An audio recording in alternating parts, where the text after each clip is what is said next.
नमस्कार दोस्तों, स्वागत है आपका मेरे चैनल गोविंद गोपाल में फिर से एक बार। दोस्तों आज इस वीडियो में हम बात करेंगे फिर से शिक्षा मित्रों से जुड़ी कई खबरों को लेके। जी हाँ, बहुत ही ज़्यादा इम्पोर्टेंट खबर है। लास्ट तक हम उन्हीं खबरों को बताते रहेंगे, तो प्लीज़ वीडियो पर बने रहिएगा, लास्ट तक वीडियो को देखिएगा। और प्लीज़ आपसे रिक्वेस्ट है कि कम से कम इस बार वीडियो को लाइक ज़रूर कीजिएगा और चैनल पर नए हो तो चैनल को सब्सक्राइब कर लीजिएगा, क्योंकि शिक्षा में से जुड़ी कुछ अच्छी खबर भी है और कुछ इम्पोर्टेंट खबर भी है। और एक खबर है 69,000 शिक्षक भर्ती को लेके।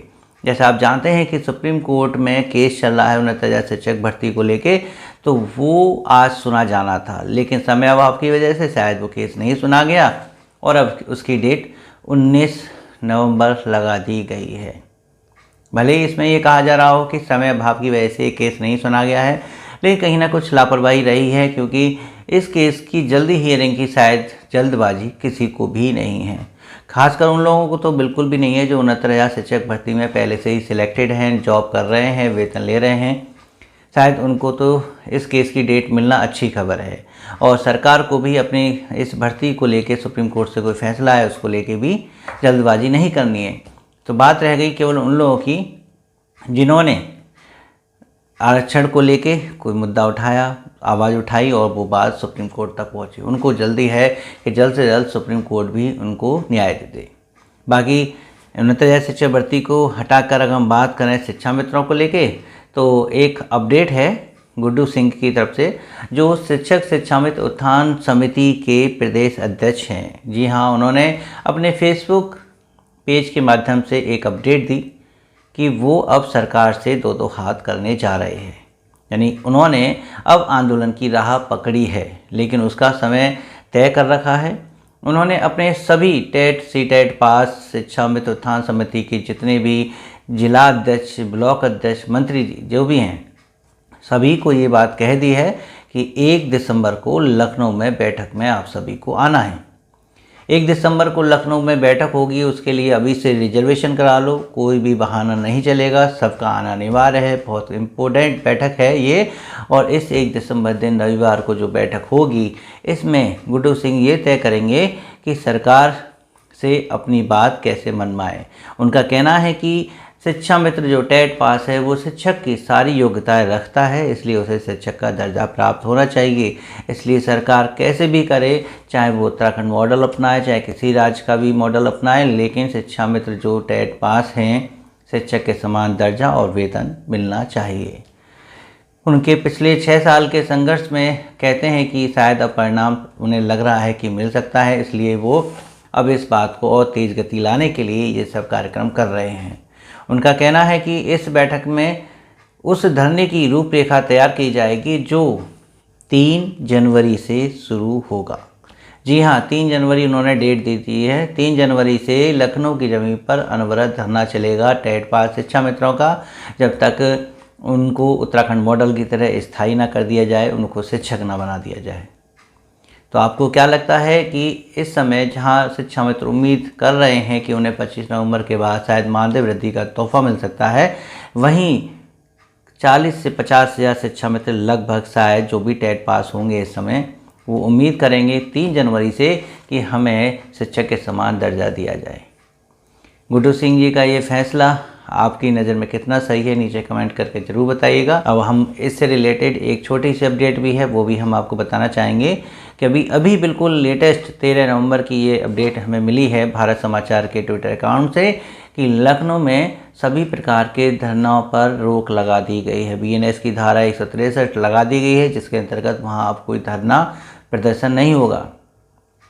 किसी भी राजनीतिक दल का हो चाहे संगठन का हो, वहाँ कोई भी धरना प्रदर्शन नहीं कर पाएगा, वो भी 10 जनवरी तक। 10 जनवरी तक। और यहाँ 3 जनवरी की डेट रखी जा रही थी जो बैठक में होती, लेकिन वो अभी बदली भी जा सकती है, लेकिन 10 जनवरी तक तो अब लखनऊ में कोई धरना नहीं हो पाएगा।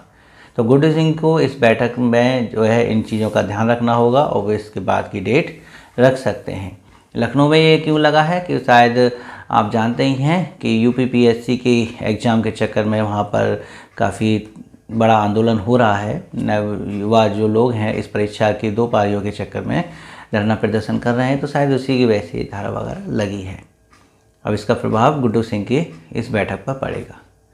और लास्ट में एक शिक्षा मित्र से रिलेटेड जो अच्छी खबर है वो ये कि जैसा आप जानते थे कि हाई कोर्ट से शिक्षा मित्र को राहत मिली थी। उन्होंने कमेंट किया था, एक तरह से ऑर्डर दिया था कि शिक्षा मित्र 10,000 रुपये में अपने परिवार का पालन पोषण सही तरीके से नहीं कर सकता है। इसलिए हाई कोर्ट ने सरकार से ये कहा था कि इनके मानदेय में वृद्धि उचित दर पर की जानी चाहिए, मानदेय वृद्धि होनी ही चाहिए। ये हाई कोर्ट का ऑर्डर था, जिसके अंतर्गत एक कमेटी भी बनाई गई थी सरकार के द्वारा, लेकिन उस कमेटी की रिपोर्ट नहीं आई।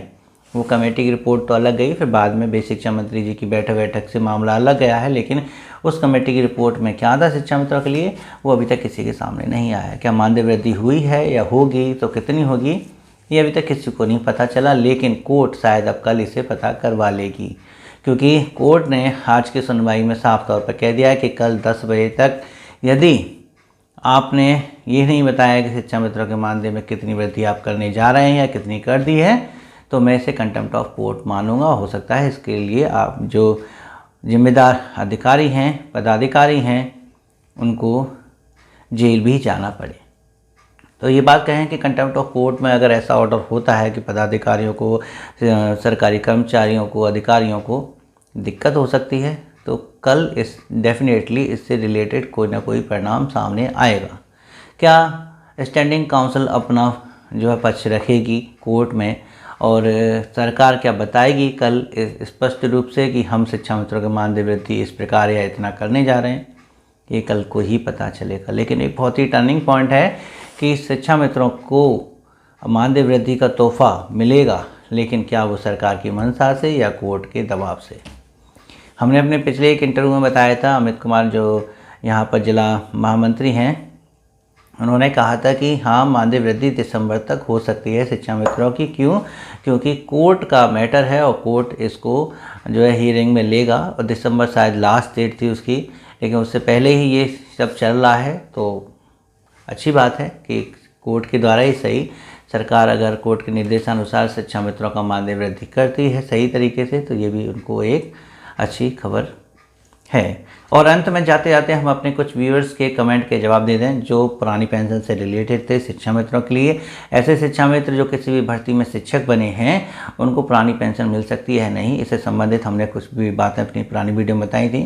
तो उसमें से कुछ व्यूअर्स ने कमेंट किया था कि 68,500 शिक्षक भर्ती वाले, 69,000 शिक्षक भर्ती वाले जो है पुरानी पेंशन ले सकते हैं। तो इसका भर्ती से कोई संबंध नहीं है। आपकी शिक्षा मित्र नियुक्ति की जो विज्ञप्ति वो 28/3/2005 से पहले की होनी चाहिए, 28 मार्च 2005 से पहले की होनी चाहिए, फिर आप चाहे किसी भी भर्ती में लगे हों। कुछ जिलों में बताते हैं कि बीएसए कार्यालय में फाइल जमा हो ही नहीं रही हैं, तो वो क्या करें।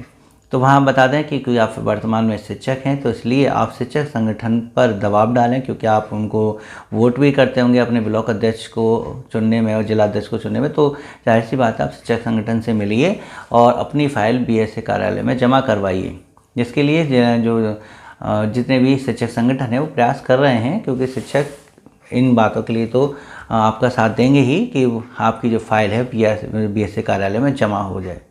तो वहाँ भी जमा कर सकते हैं, बाई पोस्ट कर सकते हैं, डाक से कर सकते हैं। और ये आदेश अलग अलग ज़िले से जो जिला बेसिक शिक्षा अधिकारी हैं वो अपने स्तर से दे रहे हैं। कहीं हुए हैं, कहीं नहीं हुए हैं, कहीं अभी तक हो रहे हैं, कहीं तो फाइलें जमा हो भी चुकी हैं। तो थोड़ा और इंतजार कर लीजिए, शायद बाद में जो है आदेश ऐसा कोई आ जाए जो आपकी फ़ाइल आपसे मांगी जाए। बस कंप्लीट करके तैयार करके रखिए और अपने पदाधिकारियों को इसके संज्ञान में रख दीजिए कि हाँ हमारे पास ऐसी एक फ़ाइल है जो जमा होनी है। बस शिक्षा मित्र और बेसिक शिक्षा स्टूडियो हमारे पास यही अपडेट है। उम्मीद है कि आपको खबरें अच्छी लगी होंगी। तो भाई जो वीडियो देख रहे हैं और चैनल सब्सक्राइब नहीं कर रखा है वो चैनल को सब्सक्राइब कर लें और वीडियो को लाइक ज़रूर कर दें और चैनल से जुड़े रहें। हम मिलेंगे आपसे अगली वीडियो में ऐसे ही कुछ अपडेट के साथ। तब तक के लिए नमस्कार, जय हिंद।